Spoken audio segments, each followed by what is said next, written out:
Talking about leadership journey, talking about higher education administration के बारे में। आपके इतनी लंबे समय की जो ये यात्रा रही, ये जर्नी रही, इसमें वो कौन सा गहरा दृष्टिकोण दिया आपको हायर एजुकेशन एडमिनिस्ट्रेशन को लेकर, इसके बारे में हम प्लीज डिटेल में बताइए। आपने जो पूछा, ये मेरा एकेडमिक जो करियर है, और अभी मैं जस्ट निवृत्त हुई हूँ 30 जून को। अभी मैंने उसमें एंड किया है, और क्योंकि मैं डायरेक्टर भी थी हैप्पी थिंकिंग लेबोरेटरी की, उससे भी मैंने अभी अपने को अलग किया है बिकॉज आई एम रिटायर्ड। और एक लंबी जर्नी थी, मोर देन 31 ईयर्स, और इस जर्नी के अलग अलग समय पे, अलग अलग स्टेजेस पे अलग अलग इम्पैक्ट आए। समय समय पे जो करिकुलम रिवीजन होता है, तो आपने कैसे नेतृत्व किया उसका? देखिए, एकेडमिक्स एक ऐसी चीज है ना कि आपको साहित्य से बहुत कुछ गेन करना है, और अब जमाना ऐसा, एनईपी हमारी यूनिवर्सिटी ने सबसे पहले लगाया था, तो उसमें बहुत सारे चेंजेस थे। वो अकॉर्डिंग टू द टाइम, हमको आज क्या चाहिए उसके हिसाब से लगे थे।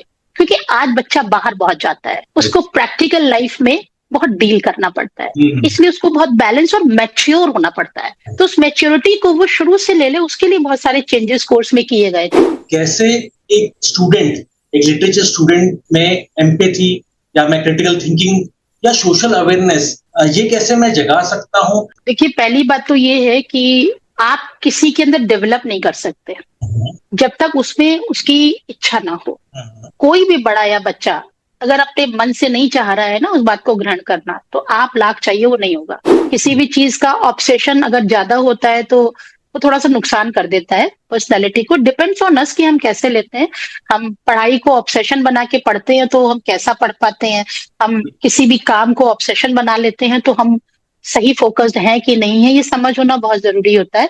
अगर हमारे अंदर ये समझ है तो हम उसको ऑब्सेशन नहीं बनने देते, वो हमारा एम रहता है लाइफ का। Welcome to Yogi Ram podcast. Today we have very special guest, Dr.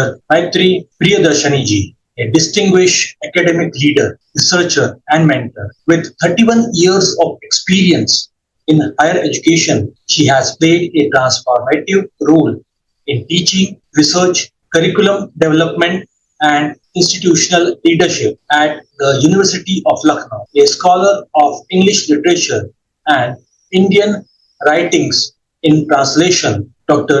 Priyadarshani ji has guided numerous PhD and MPhil scholars, organized major literary and academic events, and contributed to the university's NAAC A++ success and national ranking group. Her work reflects a deep commitment to academic excellence, inclusive education. Very warm welcome Priyadarshini ma'am, आपका Yogiram podcast में बहुत बहुत स्वागत है, and thank you very much for your precious time. Thank you for inviting me here. Ma'am, आज का podcast start करते हैं with very first question, talking about leadership journey, talking about higher education administration के बारे में। आपके इतनी लंबे समय की जो ये यात्रा रही, ये जर्नी रही, इसमें वो कौन सा गहरा दृष्टिकोण दिया आपको हायर एजुकेशन एडमिनिस्ट्रेशन को लेकर, इसके बारे में हम प्लीज डिटेल में बताइए। और आपकी जो ये यात्रा रही, क्या क्या उतार चढ़ाव आए, क्या क्या कठिनाइयां आई, इसके बारे में हम प्लीज डिटेल में बताइए। आपने जो पूछा, ये मेरा एकेडमिक जो करियर है, और अभी मैं जस्ट निवृत्त हुई हूँ 30 जून को। अभी मैंने उसमें एंड किया है, और क्योंकि मैं डायरेक्टर भी थी हैप्पी थिंकिंग लेबोरेटरी की, उससे भी मैंने अभी अपने को अलग किया है बिकॉज आई एम रिटायर्ड। और एक लंबी जर्नी थी, मोर देन 31 ईयर्स, और इस जर्नी के अलग अलग समय पे, अलग अलग स्टेजेस पे अलग अलग इम्पैक्ट आए। हर इम्पैक्ट तो नहीं मुझे इतना याद है, क्योंकि मुझे लगता है कि आज ही सब कुछ है, जो आज हो गया वो हो गया, कल जो बीत गया, जो आने वाला, that is nothing for me. और जब मुझ पे लीडरशिप आई, तो क्योंकि मैं एक बहुत नॉर्मल लेडी हूँ, नॉर्मल और नेचुरल वे में मैंने अपनी लाइफ जी है, तो मैंने कुछ ओढ़ा नहीं अपने ऊपर। लीडरशिप के दो पहलू होते हैं ना, कि वो आपको प्लस बनाती है कि माइनस बनाती है, डिपेंड्स ऑन योर पर्सनालिटी। क्योंकि मेरा एक बैलेंस व्यू में विचार रहता है, मैं उसको मानती हूँ कि जब सब मिलके साथ करते हैं तभी कुछ हो पाता है। बिना एक दूसरे के सहयोग के यू कैन डू एनीथिंग। आप अगर ये सोचें कि आप बहुत दबाव से या बहुत लीडरशिप के अगर वो साइड्स आप लें, तो that is not my cup of T. मेरे लिए इस तरह से बात करना या सोचना संभव नहीं था। सो जब मैंने वो लीडरशिप ली, और लीडरशिप क्या, पहले ही मैं जब HOD बनी, उसके बाद डायरेक्टर भी साथ साथ बनी, और अच्छा बड़ा स्टाफ था हमारा। मैंने कई टीचर्स को सिलेक्ट भी किया और रिटायर्ड भी किया, बाय द वे कुछ ऐसा हुआ, और बहुत सारे कल्चरल एक्टिविटीज वगैरह मैंने की। नो डाउट एक नया अनुभव तो था ही, ऐसा नहीं था, लेकिन क्योंकि सब सहयोगी साथ के थे, कोई ऐसा नहीं था कि वो सब मेरे लिए नए थे या मैं उनके लिए नहीं थी। ये जो हम लोगों का जो हेडशिप टेन्योर होता है वो 3-3 साल का होता है, सीनियर मोस्ट उसमें आ जाता है ऊपर, तो हम लोग अननोन नहीं थे जो मेरा डिपार्टमेंट था उसमें, तो उसको जर्नी के चैलेंजेस को लेने में मुझे ज्यादा दिक्कत नहीं आई, क्योंकि मैंने दो बातें बैलेंस रखी। मैंने अपना एक नेचुरल नॉर्मल एटीट्यूड बराबर रखा, थोड़ी बहुत बातचीत करके एक छोटा सा टीम तैयार करने की कोशिश की, और ये भी मैं जानती हूँ कि मैंने किसी को अलग नहीं किया अपने से। होता है ना, देखिए सीट आज इधर है कल उधर हो जाएंगे, ये सोच के चलना चाहिए। सो मैंने हमेशा यही सोचा, तो मुझे कोई इसमें गलतफहमी अपने बारे में नहीं थी, और क्योंकि मेरे बेसिक नेचर में एक अफेक्शन भी है, बैलेंस भी है, वो सब मैंने नहीं जाने थे। उसके साथ मैंने अपनी लीडरशिप शुरू की, और ये लीडरशिप ऐसी नहीं है कि आप मरने के बाद तक चलाएंगे, ये तो फॉर द टाइम बीइंग होती है, और इसमें सहजता के साथ जीने में ही आनंद है। आप मुस्कुराएं, आप ठीक रहें तो दूसरा भी ठीक होता है, वो खुश रहे तो आप, ये एक नॉर्मल सोशल एटीट्यूड होता है, मेरा है ऐसा टेम्परामेंट। तो मैंने इस टेम्परामेंट को लेते हुए अपना काम शुरू किया, और जो हमारे साथ के कोलीग्स थे मेरे, they all were very good. कि देखिए हम प्रोफेशनल्स हैं, हम सब, कोई ऐसा नहीं कि हमारी नेचर बहुत अच्छी है या दूसरे की खराब है, या ये सब डिफरेंट एटीट्यूड होता है। लेकिन जब आप प्रोफेशनल प्लेस पे होते हैं, और जो मेरा हमेशा से मानना है कि मुझे रिजल्ट ओरिएंटेड रहना अच्छा लगता है, देखिए रिजल्ट अच्छा आ जाए तो हमारी सब चीजें बैलेंस हो जाती है। जब आप किसी बच्चे को भी पढ़ाते हैं ना, तो आप कहते हैं कि बेटा रिजल्ट अच्छा आना चाहिए, चाहे तुम 10 घंटे पढ़ो चाहे 5 घंटे पढ़ो। तो ये एक बैलेंस होता है ना, जो मेरा सोचना था, और यही सोच मैं सोचती हूँ। सब सीनियर्स हैं जो हमारे साथ थे, वो सब बड़े थे, कोई ऐसा नहीं था कि बहुत छोटे लोग हैं, सब पढ़ने लिखने वाले, प्रोजेक्ट वर्क करने वाले, जो हमारी डिमांड्स होती हैं टीचिंग की, एकेडमिशियंस की, वो सब लोग फुलफिल कर रहे थे। They were having their own solid mind. तो हमने एक दूसरे का सपोर्ट किया विदाउट एनी नेगेटिविटी, और जब जैसा जो कर पाया, किसी ने भी उसको मना नहीं किया, सब लोग एक दूसरे के साथ खड़े रहे। सो मैं बार बार यही कहती हूँ कि एक छोटा सा टीम वर्क की फीलिंग रही मन में, और जब सबके मन में वो रही, तो थोड़ा बहुत तो हम लोग ह्यूमन बीइंग्स हैं, इधर उधर होता ही है, ऐसी मैं ही नहीं कहती कि अप्स एंड डाउन नहीं है लाइफ में, लेकिन फिर भी जब सबने ये सोचा कि हमें एक अच्छे रिजल्ट की तरफ जाना चाहिए, हम एक यूनिवर्सिटी को रिप्रेजेंट कर रहे हैं जो इतनी अच्छी है, हमारे रेस्पेक्टेड वाइस चांसलर जो उस वक्त बहुत मेहनत कर रहे थे, और हम सबको उन्होंने मेहनत करने की आदत डलवाई, तो हम लोग उस राह पे चल पड़े, और हम सब ने मिलके, मैं कभी नहीं कहती कि कोई क्रेडिट मेरा है, वो लीडरशिप में मेरा नाम था, बट जो मेरे साथ लोग थे, मैं आज भी उनको सहज धन्यवाद देती हूँ कि अगर किसी ने कुछ बुरा भी, गलती भी हुई, या मुझसे भी उसने भी हमको कुछ सिखाया, मेरी गलतियों ने, तो we all were human beings having a aim in our mind. हमारा मतलब था कि हम अपनी यूनिवर्सिटी के साथ हैं, तो हम इसके लिए जो अच्छा कर सके, जो हमारी कैपेसिटी है, हमको उसको बिल्कुल करना चाहिए। जब इस सरेंडर के साथ हम लोगों ने काम किया, तो सच में हम लोग A++ यूपी की शायद हमारी यूनिवर्सिटी पहली यूनिवर्सिटी थी जिसने नेक A++ पाया, और आप नहीं जान सकते कि हम लोग कितने खुश थे जब हम लोगों को मिला। बहुत बहुत मेहनत लगती है थोड़ा थोड़ा, क्योंकि छोटे छोटे कामों को करने में, समझने में, वो सब करने में थोड़ा सा समय तो लगता ही है। वो किया, लेकिन उसके बाद जब रिजल्ट इतना अच्छा आ जाता है ना, तो मन बहुत तसल्ली पाता है, और हम सब लोगों को बहुत तसल्ली हुई कि हम जो कर रहे थे वो गलत नहीं था, हम कंट्रीब्यूट ही कर रहे थे। That was our aim at that time, and really I am very blessed कि ईश्वर ने साथ दिया हम सब। Great, great, ma'am. Ma'am, being a professor and an HOD, how does you see the role of English and modern European languages evolving in Indian university nowadays? आज के इसमें बहुत सारे अलग अलग लैंग्वेजेस इंटीग्रेट होती हैं और बच्चे सीख रहे हैं, बहुत कम एज से भी सीख रहे हैं। हम इसके बारे में प्लीज बताएं। क्योंकि मैं इंग्लिश की टीचर हूँ और मैं उसी डिपार्टमेंट में HOD भी थी, पर आप जानते हैं ना कि हम लोग रीजनल लैंग्वेजेस वाले भी हैं। अंग्रेजी हमारी फॉरेन लैंग्वेज है, नो डाउट कि आज की जमाने में बहुत ही जरूरत है इस भाषा की, हमें कम्युनिकेट करने में इसकी जरूरत पड़ती है, लेकिन फिर भी क्योंकि ये एक फॉरेन लैंग्वेज है, इसको अपनाना, इसके साथ रहना और इसकी कॉन्टेक्ट को समझना, ये सब हमारी ड्यूटी होती है। जब हम किसी चीज पे हाथ लगाते हैं ना, उसको पूरा समझना पड़ता है, उसको रिप्रेजेंट करें, उसको प्रेजेंट करें, तो लगे कि हम उसमें मेहनत कर रहे हैं। इंग्लिश एक ऐसी लैंग्वेज है, आप भी जानते हैं कि आज के जमाने में इंग्लिश का ग्लैमर बहुत है, जैसा कि मुझे लगता है। बच्चों को भी हम चाहते हैं कि भाई इंग्लिश में जरा बोले, what is your name, these are basic things जो रहती हैं। सो यू नो कि इंग्लिश एक आज की जरूरत बन गई है क्योंकि कम्युनिकेट करने में आसानी होती है। नो डाउट दूसरी लैंग्वेज जो हमारी है वो भी मुझे उतनी ही प्यारी है। ये तो हम लोग अपनी रोटी कमाते हैं इससे, that's why English is my language, but I love this क्योंकि इसी से मैं छोटी बनी, इसी से मैं आगे निकली। और जहां तक हमारा मॉडर्न यूरोपियन लैंग्वेजेस है, फिलहाल हमारा फ्रेंच चल रहा है और उन लैंग्वेजेस की भी उतनी ही जरूरत है। देखिए हर कंट्री अलग अलग है, लैंग्वेजेस अलग अलग जगहों को बिलोंग करती है और जो भी उनको सीखना चाहता है उसका कुछ पर्पज होता है। जब आप कोई दूसरी लैंग्वेज सीखते हैं तो उसका कहीं ना कहीं उपयोग करते हैं, तो आपके टैलेंट को, स्किल को बढ़ाता है वो। तो मैं ये नहीं कह रही थी कि और लैंग्वेजेस में, लेकिन क्योंकि हमारे यहाँ था मॉडर्न यूरोपियन लैंग्वेजेस, उस वक्त समय रहा होगा जब ये बना था डिपार्टमेंट, और उनकी जो एक कहना चाहिए खूबसूरती है, उनकी जो जरूरत है, इंपॉर्टेंस इन लैंग्वेजेस की, उसको माप नहीं सकते हैं।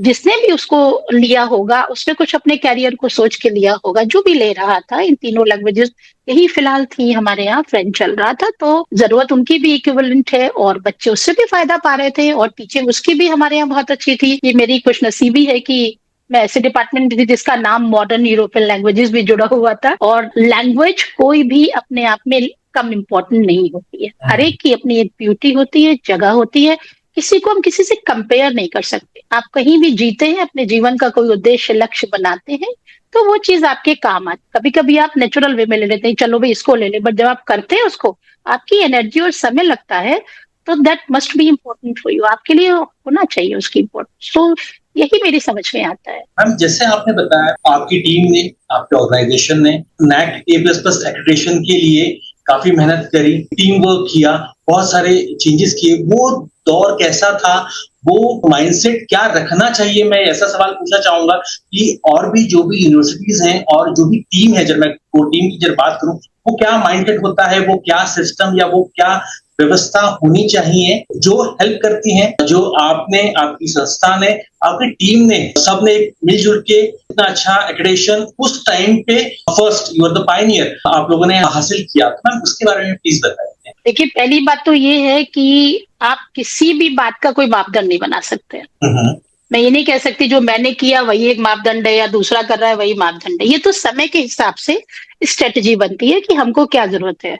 अगर हमें टाइफाइड है तो हम उसकी दवाई खाएंगे ना, हम दूसरी चीज की दवाई नहीं खाएंगे। तो मेरे समय की जो जरूरत थी, जो उस वक्त छोटे छोटे चैलेंजेस आते हैं, जैसे हमें खूबसूरत दिखाना होता है, हमें अंदर से भी मजबूत होना होता है, ऊपर से भी मजबूत होना होता है, और जिस स्टेटस पे हम हैं, हम उसको बिलोंग करते हैं कि नहीं, हम उसके लायक हैं कि नहीं, ये प्रूव करना होता है। तो ये स्टेजेस होती जो मेरे हिसाब से थी, तो उसको एक बिल्कुल नेचुरल वे में एज अ ह्यूमन बीइंग हम उसको रिप्रेजेंट कर पा रहे हैं। हम अपने, क्योंकि बच्चे हैं तो हमें तो बच्चे हैं, हम एक को रिलेशन रख पा रहे हैं कि नहीं, और जो हमको मिला है हम उसको संजो पा रहे हैं कि नहीं, हम उसको आगे कुछ अच्छा कर पा रहे हैं कि नहीं। हर वक्त डिमांड करना हर चीज के लिए नहीं अच्छा होता है, लेकिन जो हमारे पास है क्या उसको लेके हम आगे चल पा रहे हैं, क्या उसमें कुछ एनहांस कर सकते हैं।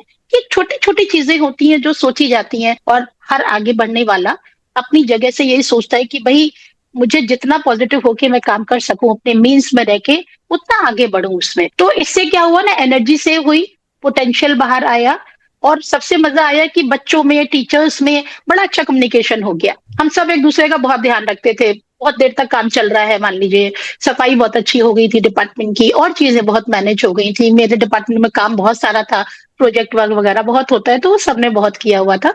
सारे काबिल टीचर्स थे, I respect them till today. उन लोगों के होने से उनके और मेरे डिपार्टमेंट का, क्योंकि हम शेयर करते हैं डिपार्टमेंट, कोई मेरी बपौती नहीं था डिपार्टमेंट, हम सब थे तो डिपार्टमेंट था। तो उनकी वजह से मेरा नाम हुआ क्योंकि मैं सीट पे थी, अगर नहीं होता तो भी मेरा नाम होता और हुआ तो भी मेरा नाम हुआ। सो मैं क्योंकि हेड ऑफ द डिपार्टमेंट थी और मैं मुखिया थी उस वक्त, तो मुझे उसको देख के बड़ा अच्छा लगा, खुशी मिली, मेरी आत्मा बड़ा संतुष्ट हुई उस वक्त जब मैंने देखा कि सब अपने काम को अपने मुताबिक जितना जो कर सकता है, कैपेसिटी के मुताबिक पूरी सज्जनता से कर रहा है, छोटे बच्चे से लेके बड़े तक। अगर हमको एक पेपर की जरूरत हुई या टिश्यू पेपर उसकी जरूरत हुई, छोटी छोटी चीजें, किसी ने टीम बना ली, किसी ने लिख लिया, किसी ने सोचा कि हम डेकोरेट कैसे कर दे, जो हमारे मीन्स है, हम कैसे अपना जो हम बेस्ट हैं जिसमें हम उसको कैसे बताएं बिना गाए कि हम लोग हैं, हम रिप्रेजेंट हो। सो एक ये हम लोगों ने एक तारतम्य रखा आपस में, और नो डाउट कि जो मेरी साथ के कोलीग्स थे, अभी भी वो हैं, मैं निकल आई हूँ, but they all are very talented and very balanced. सबने मिलके एक अच्छा आउटपुट दिया जिसने हमको संतुष्टि दी। और देखिए, कमी बेशियां तो सबकी रह जाती हैं, हमारी भी रही होंगी, हमको नहीं दिख रही होंगी, औरों को दिख रही होंगी, बट ऑन द होल हमारा डिपार्टमेंट बेस्ट डिपार्टमेंट। जो हमारे उस वक्त ऑनरेबल वाइस चांसलर थे, वो कहते थे कि अंग्रेजी विभाग सबसे अच्छा विभाग है। तो सुन के अच्छा तो लगता ही है, जब सब कहते हैं। हम लोग साथ उठते बैठते थे, जाते थे, बड़ा कैजुअल, कोई दिक्कत नहीं थी ऐसी। तो एक वो दिखता भी था, रिफ्लेक्ट भी करता था। ये एक बड़ी ऐसी बात है, आप इस सहजता को साधारण ना समझें। ये बड़ी असाधारण सहजता थी, ये अमूमन नहीं हो पाती है। प्रोफेशन में तो बड़ी दिक्कतें भी आती हैं, लेकिन सब बहुत अच्छे थे और ईश्वर की मेरे ऊपर आशीर्वाद था कि सब मेरे साथ खड़े हुए। और मुझे भी लगा कि इन सबके बिना मैं कुछ नहीं हूँ, और उनको भी लगा कि मैम से बात करना वेरी इजी कोई टेंट्रम्स नहीं है। तो हम सब बैठ के आराम से छोटे छोटे लेवल पे बात करते थे। अगर कोई कमी है तो उसको पूरी तरह हटाने की कोशिश करते थे। सबसे ज्यादा खुशी मुझे हुई कि मेरे डिपार्टमेंट का नीचे से ऊपर तक का, मतलब जो हमारे काम करने वाला स्टाफ था या मेरे बच्चे थे जो स्कॉलर्स हैं, रिसर्च स्कॉलर्स होते हैं हमारे यहाँ, और जो मास्टर्स के बच्चे थे, वो सब उसमें इतने जुड़े हुए थे।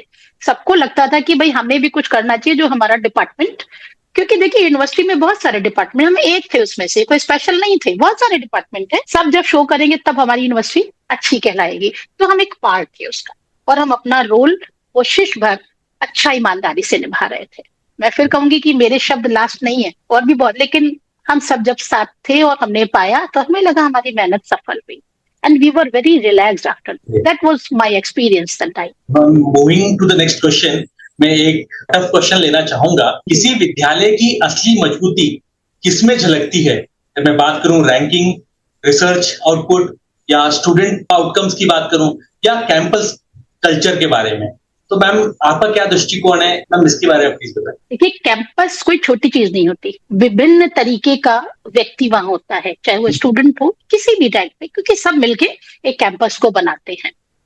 और जो लोग होते हैं ना, जो हम मॉब है या हम जो बिलोंग कर रहे हैं उस जगह को, वो हम पे डिपेंड है कि हम according to the legal rules how we deal with the situation. तो ये मेरी ड्यूटी होती है, मेरी नहीं, हर व्यक्ति की, जो जिस भी इंस्टीट्यूशन से जुड़ा है। आप, क्योंकि मैं एकेडमिशियन हूं तो आप मेरा नाम यूनिवर्सिटी से जोड़ रहे हैं। मेरा मानना है कि हमारे पास ड्यूटीज एंड राइट्स दो चीज होती है, हमें दोनों में बहुत बैलेंस रहना चाहिए। और ये सोच अगर हमारी रहती है, मैं ऐसा मानती हूँ, मैं किसी पे थोपती नहीं अपनी बात, but as a human being हूँ, उसके बाद ही बाकी रोल मैंने निभाए लाइफ में। सो मैं एज अ ह्यूमन बीइंग ये मानती हूँ कि अगर मैंने अपनी ड्यूटीज एंड राइट्स में एक बैलेंस्ड वे रखने की कोशिश की, तो देखिए रिसर्च आउटकम बाकी सब चीज उसके बाद आप अगर एक अच्छी चीज पे चलते हैं और आपको पता है कि आपने ड्यूटी छोड़ी तो राइट्स बेकार है, राइट छोड़े तो ड्यूटी बेकार है, ये समझना ईश्वर का वरदान होना चाहिए, आपके पास होना चाहिए। अगर है तो हम उसको थोड़ा सा समझ लें। आपके पास एनर्जी तो सबके पास है ना, समय भी हम सबके पास है। अगर हम अपने बैलेंस को, जिस राह पे हमें जाना है, हम पढ़ने वाले लोग हैं, बच्चे आते हैं, बीए करते हैं, मास्टर्स करते हैं, वो उनकी लाइफ है, तो उसको वो कैसे अपनी ड्यूटीज एंड राइट्स के साथ बैलेंस करके चले, तो इस सवाल को उठाने की जरूरत ही नहीं। That is my answer. इसी कंटेक्स्ट में मैं नेक्स्ट सवाल पूछना चाहूंगा। समय समय पे जो करिकुलम रिवीजन होता है, तो आपने कैसे नेतृत्व किया उसका? या मैं जब बात करूं पाठ्यक्रम जो है उसको और मॉडर्न स्टाइल में या मॉडर्न आधुनिकीकरण जब अपने को करना है, बशर्ते जो अपना पुराना, या जो मैं बोलूं प्रिजर्व करना है एकेडमिक रिगोर, तो मैम ये आपने कैसे किया और क्या इसके टिप्स हैं? मेरे ख्याल से ये ज्यादा अच्छा सवाल रहेगा पूछना, क्योंकि आगे भी ये चीजें आती हैं और हर टीचर, हर प्रोफेसर, हर एचओडी, हर गाइड की मैं जब बात करूं, हर गुरु की जब मैं बात करूं, वो ये चीज करता है, बहुत अच्छी तरीके से करता है, प्रोवाइडिंग की पुरानी चीजें भी, काम की चीजें भी सम्मिलित हो और नई चीजें भी उसमें बहुत अच्छी तरीके से और मोस्ट इंपॉर्टेंट बहुत इजीली तरीके से वो जेल हो जाए। हम इसके बारे में प्लीज। देखिए, एकेडमिक्स एक ऐसी चीज है ना कि आपको साहित्य से बहुत कुछ गेन करना है, और अब जमाना ऐसा, एनईपी हमारी यूनिवर्सिटी ने सबसे पहले लगाया था, तो उसमें बहुत सारे चेंजेस थे, वो अकॉर्डिंग टू द टाइम, हमको आज क्या चाहिए उसके हिसाब से लगे थे। क्योंकि आज बच्चा बाहर बहुत जाता है, उसको प्रैक्टिकल लाइफ में बहुत डील करना पड़ता है, इसलिए उसको बहुत बैलेंस और मैच्योर होना पड़ता है। तो उस मैच्योरिटी को वो शुरू से ले ले, उसके लिए बहुत सारे चेंजेस कोर्स में किए गए थे। आप अगर देखेंगे, क्योंकि यहाँ मैं उसको नहीं डिस्कस कर सकती हूँ, उसको अगर आप कभी देखें उन कोर्सेज को, तो आपको समझ में आएगा कि बच्चे को चलना सिखाने का तरीका जो है वो किस तरह चेंज किया गया है और वो अपने को कैसे मैच्योर आउटपुट दे, उसको लगे कि मुझे कुछ करना है तो मैं किस तरह, तो शुरुआत से चेंजेस आए। और जैसे एक टर्म पेपर लिखना है, पहले टर्म पेपर आ गया, मान लीजिए, फिर उसके बाद डिसर्टेशन हो गया, वो लार्ज स्केल पे आ गया, फिर एक थीसिस लिख ली। तो क्योंकि लिटरेचर है तो उसमें ये सब मैं लिटरेचर की हूँ, तो मेरा साइंस वालों से थोड़ा डिफरेंट तरीका हमारी एजुकेशन का होता है, हमारी पढ़ाई का होता है। सो ऐसे बच्चे उसको धीरे धीरे वो समझते हैं। बीए में आने के बाद बच्चा जानता है कि अब इंटर वाला स्टाइल थोड़ा सा चेंज हुआ है, लेकिन इतना भी नहीं डरता है वो, क्योंकि उससे काफी कुछ बैलेंस आ गया है। पहले भी था, जमाना बदला, एजुकेशन का सिस्टम भी बदला, और जो हमारे सीनियर लोग हैं उन्होंने उसको समझते हुए काफी कुछ समय के हिसाब से, कि कोई बच्चा अपने को पीछे ना समझे, वो बच्चा अगर आगे जाए तो विद कॉन्फिडेंस जाए, टीचर्स भी उसको ऐसा कॉन्फिडेंस दे कि वो बच्चा अगर जा रहा है तो उसको कोई चीज नई ना लगे, वो आराम से उसको करके चलता, वो एक कंफर्ट उसके अंदर आ जाए। तो थोड़े से चेंजेस तो बच्चों को लगते हैं कि भाई एकदम ऐसा है, मेरा ऐसा मानना है कि, और बाकी डिपेंड करता है जिससे वो बच्चा डील कर रहा है, जो टीचिंग फैकल्टी होती है वो भी उसको बताती है, समझाती है, फिर वो क्लासेस। तो एक जो कम्युनिकेशन होता है ना, वो डिफिकल्टीज को धीरे धीरे अलग करता है, और करिकुलम में यही चेंजेस आते हैं। और देखिए, मैंने बताया आपको कि हम यूनिवर्सिटी के लोग हैं, हमारे मुखिया जी होते हैं, फिर हम लोग होते हैं, एचओडी होते हैं, टीचर्स होते हैं, हम सब मिलकर ये सोचते हैं कि हम क्या बेनिफिट दे सकते हैं, हमको क्या चेंजेस करने चाहिए, और वो हर सब्जेक्ट के अलग अलग होते हैं। Right. जैसे साइंस मेरी फैकल्टी नहीं है, उनका अपना तरीका है, मेरे यहाँ कोई ऐसा प्रैक्टिकल वर्क नहीं है, लेकिन हमारे यहाँ साहित्य, जैसे आपने कहावत सुनी होगी कि साहित्य समाज का दर्पण है, और साहित्य में आप वही देखेंगे जो समाज में हो रहा, मोस्टली वो होता है, कुछ उसके जवाब होते हैं, कुछ डिप्रेशंस भी होते हैं, कुछ नेगेटिविटी भी होती है, कुछ पॉजिटिविटी भी, बहुत सारी चीजें जो समाज का रिफ्लेक्शन है वो अमूमन आता है उसमें।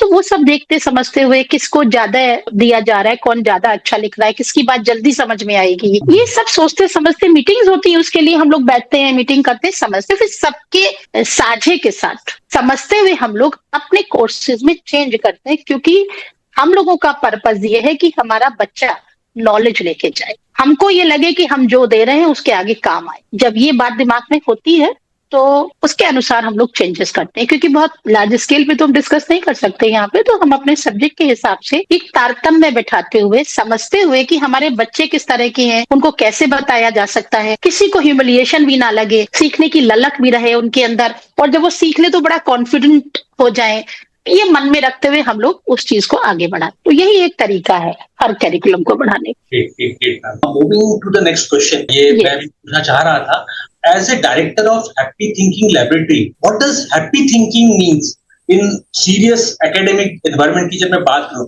मैम इसके बारे में प्लीज बताइए, because it looks something new to me, being an technical background से मैं रहा हूं, प्लीज बताइए। इनफैक्ट ये एक नया फीस प्रारंभ हुई थी हमारे उसमें, अब तो मैं उससे निवृत्त हो गई हूँ क्योंकि मैं रिटायर हो गई हूँ, लेकिन जो हमारी माननीय कुलाधिपति जी हैं, आनंदीबेन जी, उन्होंने इसको शुरू किया था, और हमारे जो उस वक्त रिस्पेक्टेड वाइस चांसलर थे, उन सबने मिलकर इसके बारे में सोचा था। इसके पीछे तथ्य यही था, इसके कुछ मिशन और विजन थे अलग, वो बना लिए गए थे, जिनका मेन पर्पस था कि जो हमारे कैंपस के लोग हैं, स्पेशली स्टूडेंट्स, जब नई चीज में आते हैं, क्योंकि आज आप जानते हैं ना, लाइफ बड़ी फास्ट है, उस लाइफ से अपने को एडजस्ट, वो एक रेस टाइप की बन गई है, तो बच्चे कभी कभी एडजस्ट हो पाते, कभी नहीं हो पाते, स्ट्रेसफुल हो जाते हैं, उससे एनर्जी हमारी वही है, लेकिन स्ट्रेस में वो फिर नेगेटिव हो जाती है, हम उसको प्रॉपर यूज नहीं कर पाते हैं। जब आप अपने से ही खुश नहीं होते हैं तो आप हैप्पी नहीं रह सकते, और जब हैप्पी नहीं है तो हैप्पी सोच भी नहीं सकते। ये बेसिक एक बात है। तो और इस बेसिक कॉन्सेप्ट का आपके व्यक्तित्व पे बहुत असर पड़ता है, वो रिफ्लेक्ट करने लगता है। आप देखिए, अगर हम और आप ही कभी परेशान होते हैं, कितना भी उसको छुपा लें, वो बॉडी और चेहरे से जाहिर होने लगता है कि हम अनकंफर्टेबल हैं। तो इससे फायदा नहीं होता, नुकसान होता है। तो कभी कभी कंफ्यूजन होते हैं, कॉन्फ्लिक्ट होते हैं, तो वो ना रहे। और क्योंकि जो यूनिवर्सिटी है एक ऐसी संस्था है जिसको विश्वविद्यालय कहते हैं, इतना बड़ा नाम देते हैं, तो इससे हमारे बच्चे कुछ पॉजिटिव पाके जाएं। एक इसके पीछे यही कॉन्सेप्ट था, मिशन और विजन इसके हम लोग लिखते हैं, उसमें डालते हैं। तो इसके लिए हम लोग बहुत सारी चीजें करते थे। मेन पर्पस जो होता है ना, जो मैंने सोचा, वो कम्युनिकेशन ही होता है। होता क्या, हम आपस में बात नहीं कर पाते। क्लास ले रहे हैं तो क्लास लिया, क्योंकि कोर्स कवर करने की जल्दी है, तो बच्चों से पर्सनली बात नहीं कर पाए, बच्चे भी कंफर्टेबल नहीं हो पाए, एक डिस्टेंस हो गया। तो ये बहुत सारी चीजें, बातें छोटी छोटी होती है, लेकिन वो बढ़ती चली जाती है और आपकी पर्सनैलिटी पे इम्पैक्ट डालती है, रिफ्लेक्ट करती है। तो आप कहीं ना कहीं पीछे रह जाते हैं, थोड़े से नहीं भी रह जाते तो आपको दिक्कत आती है कोप करने में। इसी को आप मेंटल हेल्थ और वेल बीइंग भी कह सकते हैं। आपकी मेंटल हेल्थ अच्छी रहे और आपकी वेल बीइंग पे ध्यान हो। इन दो कॉन्सेप्ट्स को लेते हुए, इन्हीं को ध्यान में रखते हुए कि बच्चा अपनी क्षमताओं का उपयोग कैसे करे, उसके लिए बेसिकली उसको क्या क्या जरूरत है, ये कॉन्सेप्ट दिमाग में रखते हुए इसको चलाया गया। और ये काफी अच्छा हम लोगों ने खूब प्रोग्राम्स किए। जैसे इसको कॉन्टेक्ट हमने ऐसे बनाया कि हम लोग डिपार्टमेंट्स में जाते थे, वहां बात करते थे, हम लोग हॉस्टल्स में जाते थे, वहां बात करते थे। एक छोटा सा कंप्लेन बॉक्स रखवा दिया, बच्चों जिसको कंप्लेन हो, क्योंकि हर बच्चे के मन में कुछ ना कुछ हॉस्टल्स में बच्चों को रही, बिना नाम लिखे वो लोग डाल देते थे उसमें, बिना किसी प्रॉब्लम के।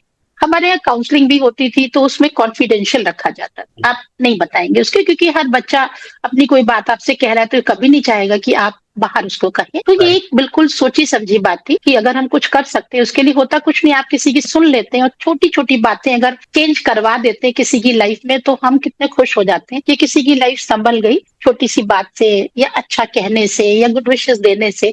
तो उसके अलग अलग स्टेप्स, प्रोग्राम्स भी होते हैं, योगा भी होता है, स्पिरिचुअल वाला काम भी होता है, हम लोग म्यूजिकल वो करवाते थे जिससे स्पिरिचुअल अवेकनिंग होती, बहुत सारी चीजें होती थी। तो डिफरेंट एफर्ट्स थे, उसकी स्ट्रेटजी बना लेते थे। और हमारे यहाँ ओपीडी भी था, टीचर्स थे जो काउंसलिंग के लिए हर दिन अवेलेबल होते थे। एक समय पे बच्चे अपना नाम लिखा देते थे आके, और विदाउट मनी हम लोग बच्चों से कहते थे कि आप उसका हर जगह पता होता था कि भाई यहाँ पे काउंसलिंग होती है, जब बच्चे आना चाहें जो टीचर अवेलेबल है वो करेगा।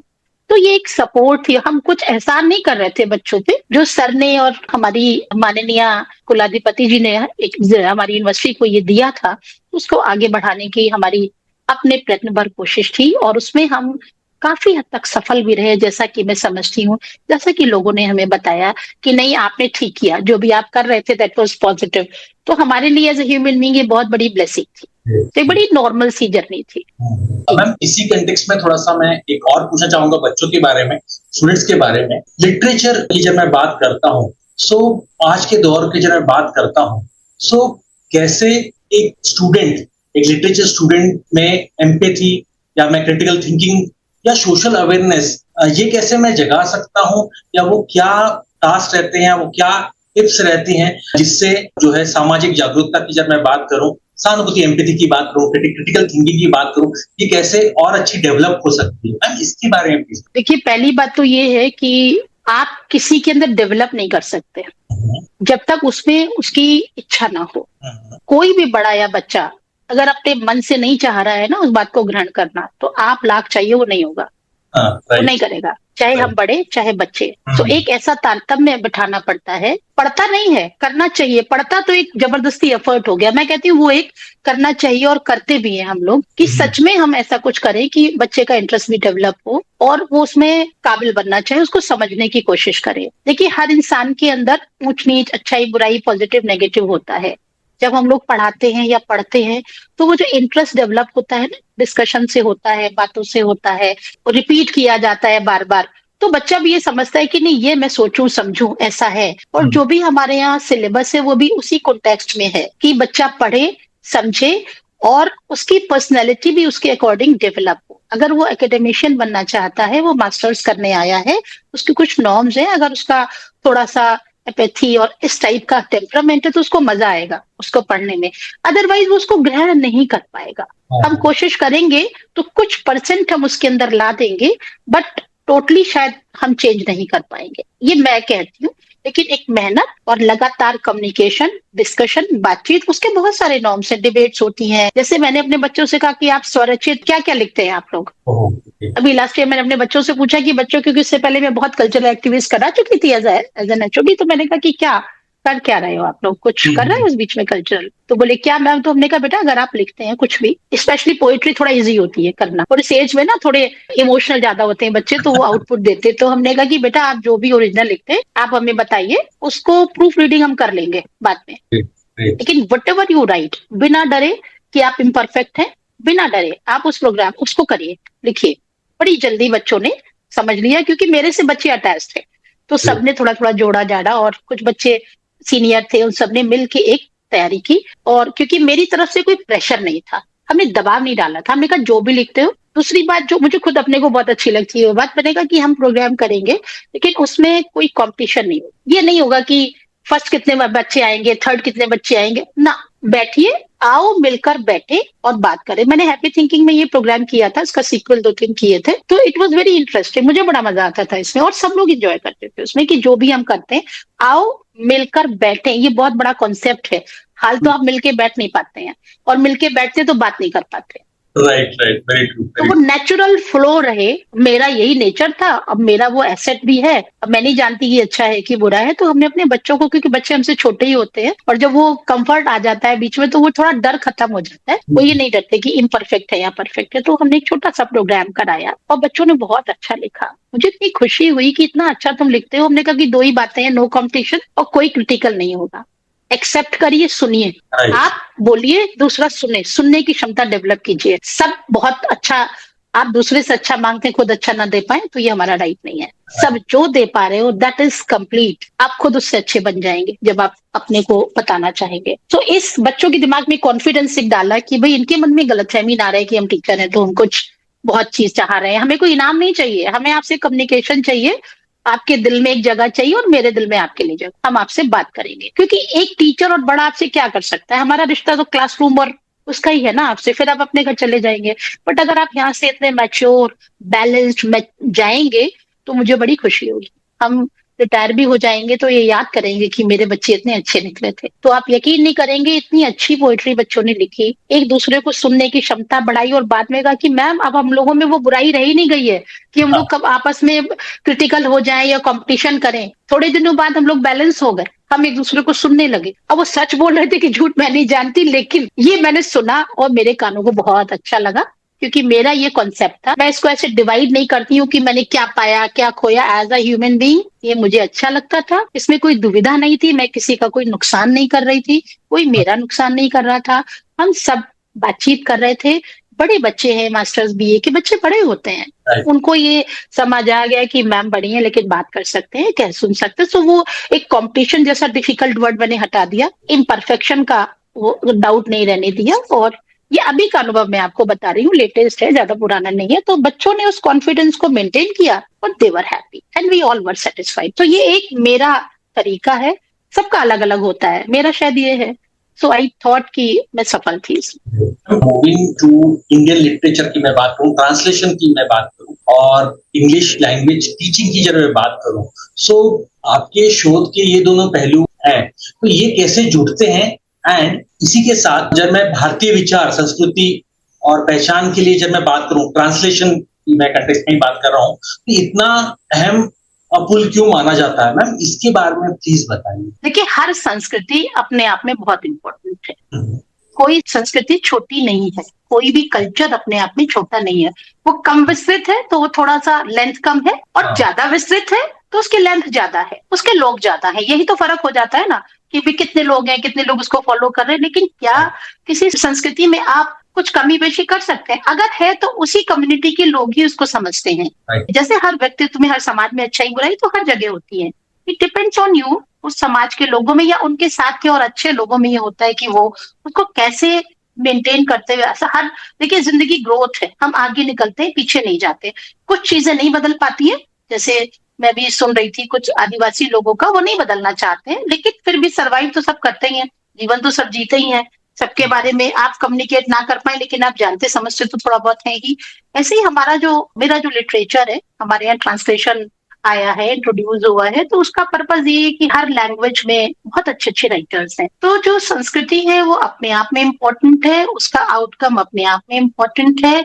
ये हर आदमी पे डिपेंड करता है कि हम किस चीज को ज्यादा इंपॉर्टेंस अपनी लाइफ में दे रहे हैं। क्या मुझे कुछ नया मिलेगा, क्या मुझे कुछ नया समझने को मिलेगा?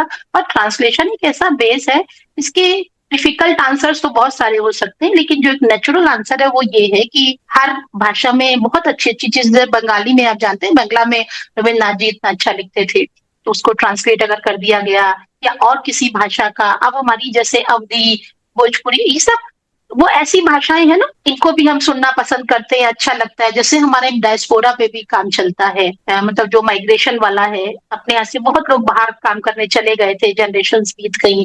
सो ये जो चेंजेस हमारी सोसाइटी में है, इस सबसे रिलेटेड चीजें लिटरेचर में आ जाती हैं। और ट्रांसलेशन का पर्पस जो मुझे लगता है वो यही है कि राग दरबारी जो हिंदी में ना पढ़ पाए वो अंग्रेजी में पढ़ ले। हालांकि हिंदी का राग दरबारी पढ़ के जो हिंदी वाले को आनंद आता है वो इंग्लिश में नहीं आता है, उसकी आत्मा उतनी नहीं रहती, लेकिन फिर भी थोड़ी सरसता, थोड़ी बात तो उसमें समझ में आती है। सो ट्रांसलेशन का एक यही पर्पज है कि हम लोग दूसरी लैंग्वेज से इंट्रोड्यूस हो सके, उसकी अच्छी अच्छी चीजें ग्रहण कर सके। यही, और संस्कृति सबकी अच्छी अच्छी होती है, सबकी बढ़िया होती है, उसमें क्या चेंजेस होने चाहिए शायद उस कम्युनिटी के लोग ज्यादा अच्छे से जानते हैं, और होते भी हैं चेंजेस। अब तो संसार बहुत आगे निकल। Moving to next question, English language teaching में आज सबसे ज्यादा तवज्जो किसे मिलनी चाहिए? क्योंकि बहुत बार ये एक मिसअंडरस्टैंडिंग रहती है, इवन छोटे बच्चों से लेकर तो ग्रेजुएट, पोस्ट ग्रेजुएट्स, एंड जैसे आपने भी कहा कि बहुत बार फ्लुएंसी और इंग्लिश लैंग्वेज में बोलना लोग इसको प्रेफर करते हैं। किसको तवज्जो देनी चाहिए, फ्लुएंसी को, कॉन्फिडेंस को, कम्युनिकेशन को, या वो कल्चरल अंडरस्टैंडिंग को? देखिए, कम्युनिकेट जब हम करते हैं तो उसमें आपको सब चीजों की जरूरत है। पहली बात तो जो मैं समझती हूँ कि आपका कॉन्फिडेंस होना चाहिए। अगर आप कॉन्फिडेंट हैं और उससे पहले आप जो करने जा रहे हैं उसको समझते हैं, कॉन्फिडेंस अपने आप आ जाता है उससे। उसके बाद आप अगर कुछ बोल रहे हैं, किसी भी लैंग्वेज में बोल रहे हैं, मैं नहीं कह रही कि इंग्लिश, सारी लैंग्वेज अपने आप में बहुत अच्छी है और हर एक को ढंग से बोलना चाहिए, कोशिश करना चाहिए। अगर हम हिंदी भी बोल रहे हैं तो उसको बिल्कुल अच्छा बोलना चाहिए कि वो अप्रोच हो सके, इतनी कठिन भी नहीं और इतनी हल्की भी नहीं। हर भाषा की एक अपनी एक इज्जत होती है, तो वो सम्मान उस लैंग्वेज को देते हुए हमें उसको प्रॉपर बोलना चाहिए, कोशिश, क्योंकि हम पढ़ने लिखने वाले लोग हैं। अंग्रेजी क्योंकि मैं एक पढ़ा रही हूँ या और लोग उसको पढ़ा रहे हैं और लोग पढ़ रहे हैं, क्योंकि अंग्रेजी थोड़ी अप्रोचेबल, थोड़ा सा उसका ग्लैमर मुझे लगता है ज्यादा है, इसीलिए हम लोग कोशिश करते हैं कि बच्चे शुरू से, शायद इसलिए कि आगे समाज में जाते हुए ऐसा लगता है कि अगर इंग्लिश वो नहीं बोलेंगे तो कहीं वो अपने को इंफीरियर ना समझने लगे। उनका नहीं, सामाजिक दृष्टिकोण शायद ऐसा है, ये भी अपना अपना दृष्टिकोण है कि कौन ऐसा मानता है कौन ऐसा नहीं, तो ये एक प्रेफरेंस होती है, तो ये कोई गलत बात भी नहीं है। ठीक है, अगर हम बोलते हैं और अच्छा बोलते हैं, और मैं सिर्फ फिर अपने को करेक्ट करूंगी कि अंग्रेजी ही नहीं, हम जो भाषा बोलें उसको एक सम्मानित तरीके से बोलें। जबान एक ऐसी चीज है, आप इंग्लिश गलत बोलेंगे तो भी गलत है, आप हिंदी गलत बोलेंगे तो भी गलत है, क्योंकि उसके सम्मान को ठेस नहीं लगनी चाहिए। भाषा तो हर प्यारी है, आप अपनी बात उसमें कह पाए, बस इतना। तो इसके लिए आपको क्या चाहिए, थोड़ी सी नॉलेज उस भाषा की, और आपका कॉन्फिडेंस, और आपकी मोहब्बत उस भाषा से, और आपका बैलेंस। अगर ये सब है और आपके दिमाग में है कि मुझे अपनी भाषा की जो मैं बोल रहा हूँ उसको सही शब्दों के साथ कम्युनिकेट करना है, ये समझ अपने को, ये मेरा सोचना है, ये मेरे विचार किसी पे लदे हुए नहीं है, मैं ऐसा सोचती हूँ कि इस तरह अगर हम करते हैं तो हम उस भाषा को बोलने में कोई दिक्कत नहीं आती है, सीख लेते हैं। क्योंकि इंग्लिश हमारी भाषा नहीं है तो थोड़ी बहुत कमी बेशी रहती है, उसको आप ठीक कर लेते हैं। जब आप गलती समझ जाते हैं तो उसको ठीक कर लेते हैं। ऐसा एटीट्यूड होना चाहिए, ऐसा सोच होना चाहिए भाषा के प्रति। और जैसा मेरा मानना है, मैं अंग्रेजी नहीं, हर भाषा को सम्मानित तरीके से बोलने का एक, कहना चाहिए, एक विचार देना चाहती हूँ कि मुझे लगता है हर भाषा सम्मानित है।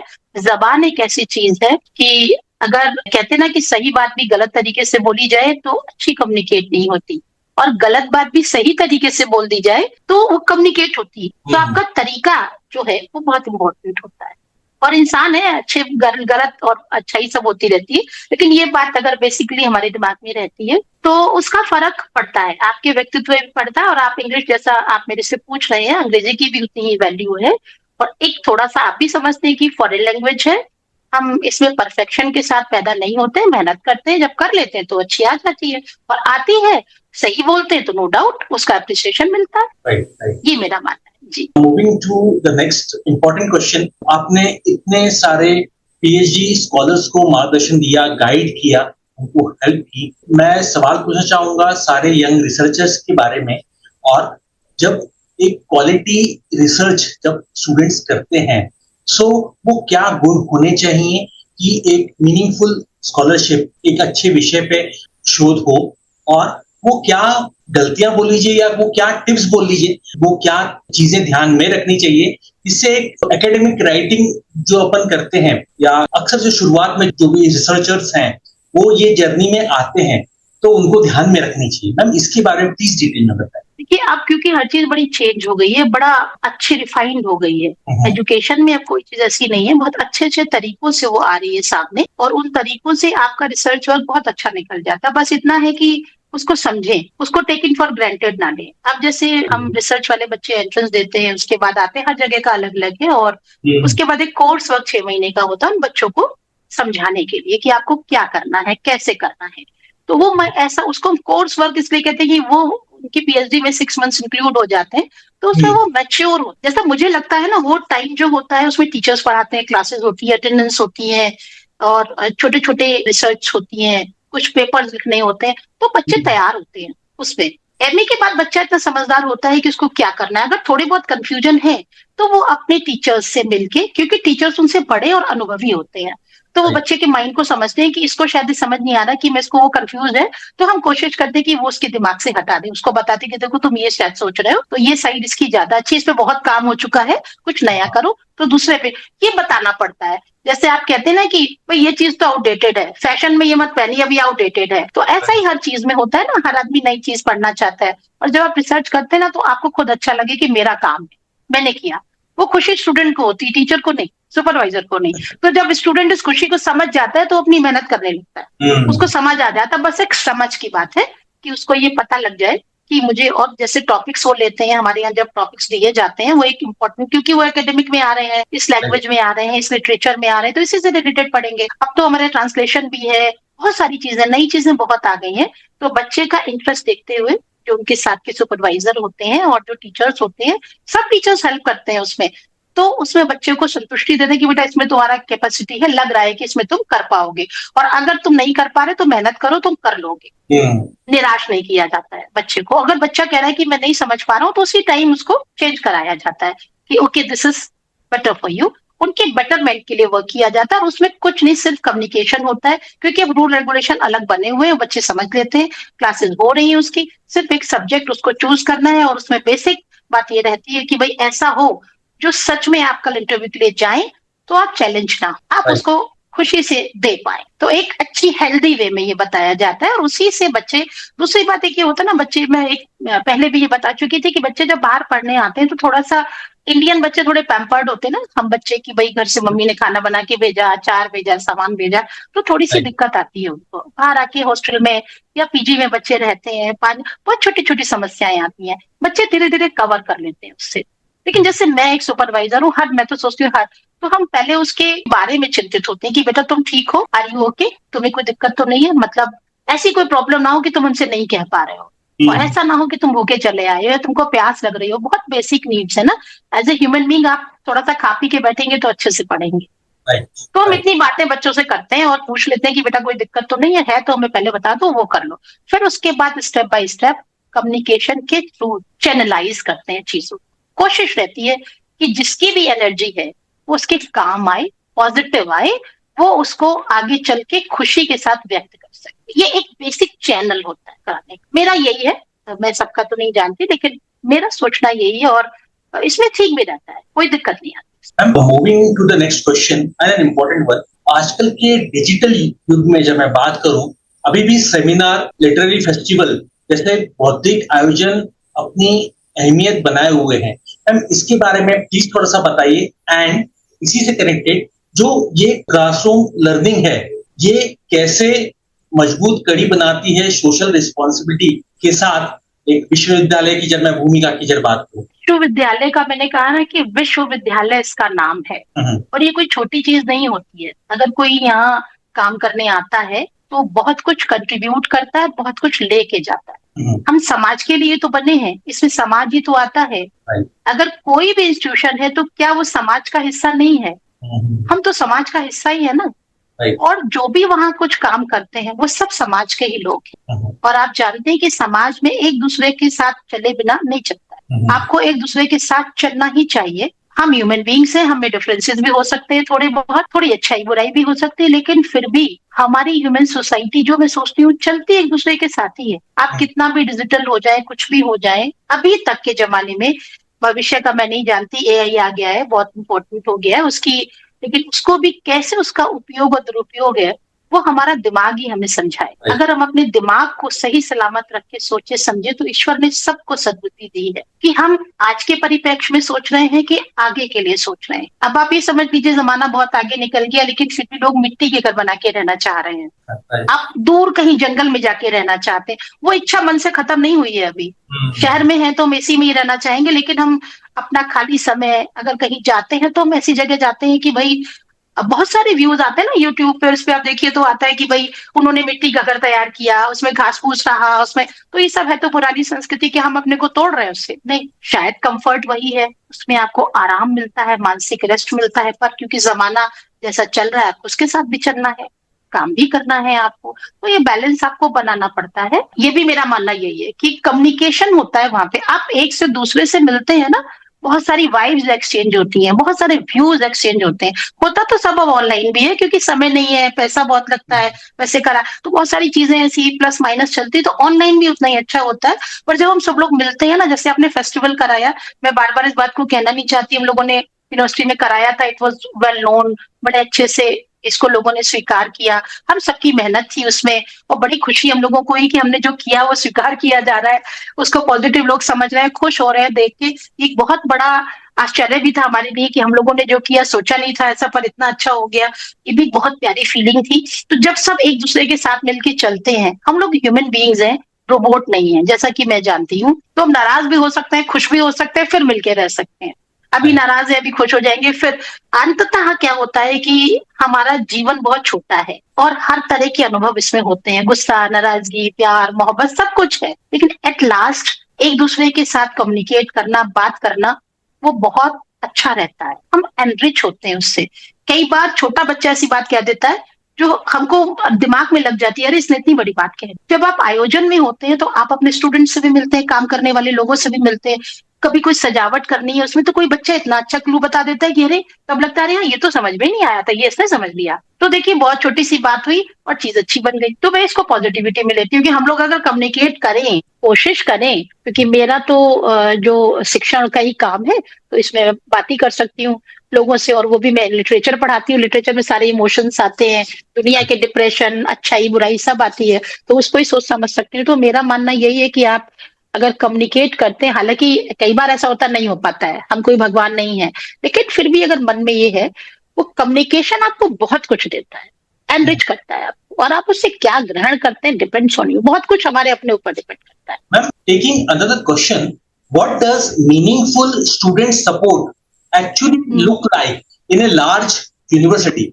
इसके बारे में मैम प्लीज बताएं। देखिए, लार्ज हो या इम्पोर्टेंट हो या बड़ी हो, जहां कहीं भी है, स्टूडेंट तो हर जगह होता ही है, यूनिवर्सिटी विदाउट स्टूडेंट्स नहीं है और टीचर्स के बिना भी नहीं है। और मीनिंगफुल का कौन क्या मतलब लेता है, आई डोंट नो। मीनिंगफुल का मतलब यही होता है कि हमारी जिंदगी सुनेक लगे, हमारी जो मेरा सोचना है, और हमारी एनर्जी सुनेक लगे, हम जो कुछ कर रहे हैं वो रिजल्ट ओरिएंटेड हो। अगर हम एमए कर रहे हैं तो हमारे मार्क्स अच्छे आए, रिजल्ट अच्छा है, ताकि हम आगे उसको बढ़ा सकें। हम रिसर्च कर रहे हैं तो उसमें सक्सेसफुली अपना काम दे सकें और अपने दृष्टिकोण को दिखा सकें, अपनी फाइंडिंग्स दे सकें, ताकि हम कॉन्फिडेंट हो करने के लिए। मीनिंगफुल वो तभी बनता है जब वो आपकी एनर्जी को प्रॉपर चलाता है, चैनलाइज करता है, और आप एक्सेप्टेड होते हैं दूसरों के द्वारा। जो आप कह रहे हैं वो सही में सही, लार्ज स्केल पे, सामाजिक परिवर्तन में, प्रवर्तन में वो चीज सही है कि नहीं है। क्योंकि छोटे बड़े चेंजेस तो होते हैं, जो काम हम लोग करते हैं हम एक समाज के लिए कर रहे होते हैं ना, एक स्टूडेंट तो है नहीं, बहुत सारे बच्चे होते हैं, बहुत सारे सहयोगी होते हैं, तो एक ऐसा काम जो सबके लिए उपयोगी हो। मीनिंगफुल का मतलब वही होता है, जैसा एक नॉर्मल जो आंसर मैं दे रही हूँ आपको, तो विश्वविद्यालय अपने आप में बहुत बड़ा है और वहां पे जो बच्चे काम करें उसकी पहचान बाहर हो। ऐसा काम करने के लिए हमें आपस में सहयोग करना पड़ता है। ऐसा नहीं कि एक टीचर ही सब कुछ कर सकता है, और ऐसा भी नहीं कि एक बच्चा ही सब कुछ कर सकता है, ऐसा ही नहीं कि स्टाफ सब कुछ कर सकता है, ऐसा ही नहीं कि दूसरा कोई व्यक्ति। सबके सहयोग से ही कोई अच्छी चीज सामने आती है, कुछ दृढ़ता के साथ आती है। सहयोग होना बहुत जरूरी है, लेकिन एक्सेप्शनल बच्चे भी होते हैं जो भाई हर तरह से अपने को कर लेते हैं, काम कर लेते हैं। लेकिन देखिए, समाज में रह रहे हैं तो अगर थोड़ा थोड़ा अगर हम सब लोग कंट्रीब्यूट करते हैं ना, तो रिजल्ट को मीनिंगफुल कहने में दिक्कत नहीं होती है, अपने आप मुंह से निकलता है कि really it is good, it is better. आप कॉन्फिडेंट होते हैं, सर उठा के बात करते, that is meaningful. Great ma'am, आपसे बात करके बहुत बहुत अच्छा लगा। मैं एक बार योगीराम के व्यूअर्स को फिर से बताना चाहूंगा कि आज हम बात कर रहे थे डॉक्टर मैत्री प्रियदर्शनी जी से। मैम एक डिस्टिंग्विश एकेडमिक लीडर हैं, रिसर्चर हैं, मेंटर हैं, एंड मोस्ट इम्पोर्टेंट बहुत सारे पीएचडी और एमफिल स्कॉलर्स को मैम ने गाइडेंस दी है, उनकी लाइफ में कंट्रीब्यूट किया है, उनको गाइड किया है। एंड मैम को आप इनके इंग्लिश लिटरेचर और Indian writing translation as a scholar आप जानते हैं इनको। मैम ने बहुत सारे लोगों की लाइफ ट्रांसफॉर्म की है। और ma'am, at the end of this podcast मैं एक अहम सवाल पूछना चाहूंगा, वेरी स्पेसिफिकली आप वो एक क्या मैसेज देना चाहेंगे यंग वुमेन को जो कि एकेडमिक लीडरशिप में जाना चाह रही हैं? एंड जब आप अपनी यात्रा को पीछे मुड़कर देखते हैं तो आप क्या चाहती हैं आपका काम शिक्षा और स्कॉलरशिप की दुनिया में कैसी विरासत छोड़ें? मैम, इसके बारे में प्लीज बताएं। देखिए, मैं कोई बहुत बड़ा व्यक्तित्व नहीं हूँ कि विरासत छोड़ के जाऊं, लेकिन इतना जरूर है कि मैं अपने को एक बड़ा पॉजिटिव और नॉर्मल व्यक्तित्व मानती हूँ और मुझे अच्छा लगता है कि कोई भी जो मेरे साथ काम कर रहा है वो बिना कोई ऑब्सेशन दिमाग में रखे काम करे। किसी भी चीज का ऑब्सेशन अगर ज्यादा होता है तो वो थोड़ा सा नुकसान कर देता है पर्सनैलिटी को। डिपेंड्स ऑन अस कि हम कैसे लेते हैं। हम पढ़ाई को ऑब्सेशन बना के पढ़ते हैं तो हम कैसा पढ़ पाते हैं। हम किसी भी काम को ऑब्सेशन बना लेते हैं तो हम सही फोकस्ड है कि नहीं है, ये समझ होना बहुत जरूरी होता है। अगर हमारे अंदर ये समझ है तो हम उसको ऑब्सेशन नहीं बनने देते, वो हमारा एम रहता है लाइफ का। अगर वो एम हो जाता है लाइफ का और एक फोकस्ड वे में हम चलें तो कि हर आदमी की मेहनत आगे पीछे अच्छा काम करती है। और दूसरा था ना, हम अपने को पहचान लें। तो मैं पहले भी कहती हूँ कि भैया हम भी अपने को पहचान लें और सब पहचान लें तो हम अपनी कमी बेशी को खुद समझ जाते हैं, उससे हमको डर नहीं लगता है। फिर तो हम पहले अपनी उस कमी को धीरे धीरे दूर करने की कोशिश करते हैं, उससे फिर हम आगे बढ़ जाते हैं और जो कॉन्फिडेंस हमें जरूरत है वो मिलता है। और देखिए, बाकी तो ईश्वर से बड़ी कोई सत्ता नहीं इस दुनिया में, सबसे बड़ी सत्ता वही है। हम भी उसको चैलेंज नहीं कर सकते, कोई नहीं कर सकता, लेकिन being a positive person, being a teacher, being a normal human being, मेरा मानना यही है कि पहले खुद को समझ लीजिए, अपना फोकस मैनेज कर लीजिए, अपनी चीजों को अच्छे से कर लीजिए ताकि आपकी जो ईश्वर ने हमको जो शक्ति दी है, जो बल दिया है, उसका हम बहुत अच्छे से सदुपयोग कर पाए। जिस समाज में हम रहते हैं उसको भी कुछ दे पाए, कुछ अपने को भी आगे बढ़ा पाए, अपनी ग्रोथ में भी वो आगे दिखे हमको। तो हमें अपने आप को समझने की बहुत बहुत जरूरत होती है पहले। और हम इंसान हैं, हम अपनी गलतियों से डरे नहीं, उनको खत्म करके आगे चेंज करने की कोशिश करें। अगर हम डर जाते हैं ना तो फिर कॉन्फिडेंस बेकार हो जाता है, जैसा मेरा सोचना है। और ये सब विचार मेरे हैं, मेरा किसी के ऊपर प्रेशर नहीं है। आपने पूछा तो मैंने अपने अनुरूप उसके जवाब दिए। मैं नहीं कहूंगी कि मैं सही हूं या गलत हूं। आपने कहा, मैंने सडन उसके आंसर दिए। That is my focus on your questions, ये था और यही मेरी समझ में आया इस वक्त। वेरी जेन्युइन आंसर्स आपने दिए और बहुत बहुत अच्छा लगा आपने जिस तरीके से बताया, जिस एक पहलू को आपकी यात्रा आपने शेयर करी। बहुत सारे लोगों को बहुत सारी टेकिंग्स होंगी इसमें से क्या क्या सीखना चाहिए as a researcher, as a literature students की जब मैं बात करूं, as a PhD and MPhil जो स्कॉलर्स हैं जो अभी स्कॉलरशिप कर रहे हैं, उनके लिए भी that will be a very very important session. Ma'am, बहुत बहुत अच्छा लगा आपसे बात करके and it was really a pleasure of Yogiram viewers. जो भी ये वीडियो देख रहे हैं, योगीराम की पूरी टीम की तरफ से मैम मैं एक बार और थैंक यू, धन्यवाद बोलना चाहूंगा for your precious time. Thank you, बहुत अच्छा, बहुत बहुत शुक्रिया, आपने मुझे इनवाइट किया। Thank you very much.